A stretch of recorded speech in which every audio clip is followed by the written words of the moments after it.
Greetings, brothers and sisters in Christ. It's Kevin here, and today I would like to invite you to walk with me through a passage in Mark. We are in our final week of Lent devotions and still following them. Today we are looking at Mark chapter 14, verse 53 to 72. And they led Jesus to the high priest, and all the chief priests and the elders and the scribes came together. And Peter had followed him at a distance, right into the courtyard of the high priest, and he was sitting there with the guards and warming himself at the fire. Now the chief priests and the whole council were seeking testimony against Jesus to put him to death, but they found none. For many bore false witnesses against him, but their testimony did not agree. And some stood up and bore false witness against him, saying, We heard him say, I will destroy this temple that is made with hands, and in 3 days I will build another, not made with hands. Yet even about this their testimony did not agree. And the high priest stood up in the midst and asked Jesus, Have you no answer to make? What is it that these men testify against you? But he remained silent and made no answer. Again the high priest asked him, Are you the Christ, the Son of the Blessed? And Jesus said, I am, and you will see the Son of Man seated at the right hand of power, and coming with the clouds of heaven. And the high priest tore his garments and said, What further witnesses do we need? You have heard his blasphemy. What is your decision? And they all condemned him as deserving of death. And some began to spit on him, and to cover his face, and to strike him, saying, Prophesy, and the guards received him with blows.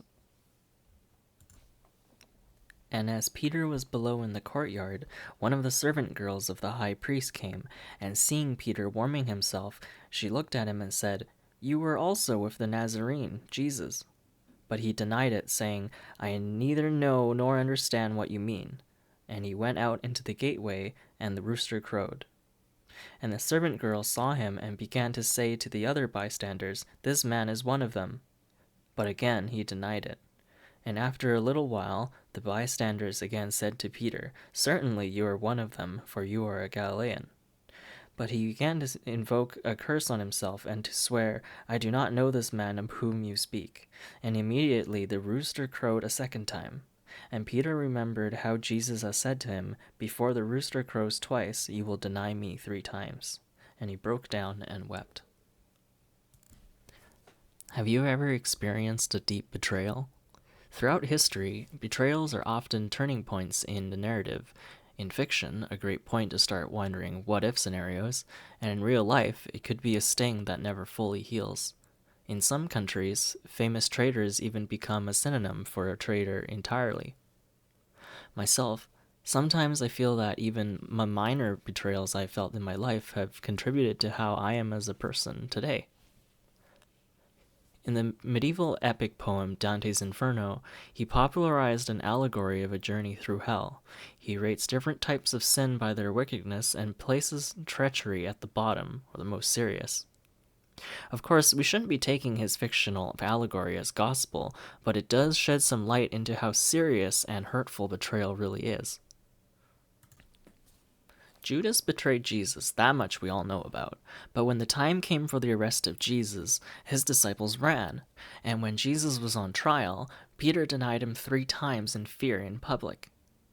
Why is it that after knowing someone and developing a special relationship, that betrayal can happen? Is every betrayal the same? As broken people, we are betrayed and let down in life, and in turn, we also betray and let down others. And not only that, after we learn about the work of Christ, and after we commit our lives to Him, and dedicate our lives to sharing His love, sometimes we still fail. And we consciously turn our back on God after we turn to Him. So why do we do it? How do we do it? And when? Where? When I was meditating on this passage, I noticed that Peter in the narrative denied Jesus 3 times. 3 is a significant number, because to me that suggests that the author is drawing attention to something specific.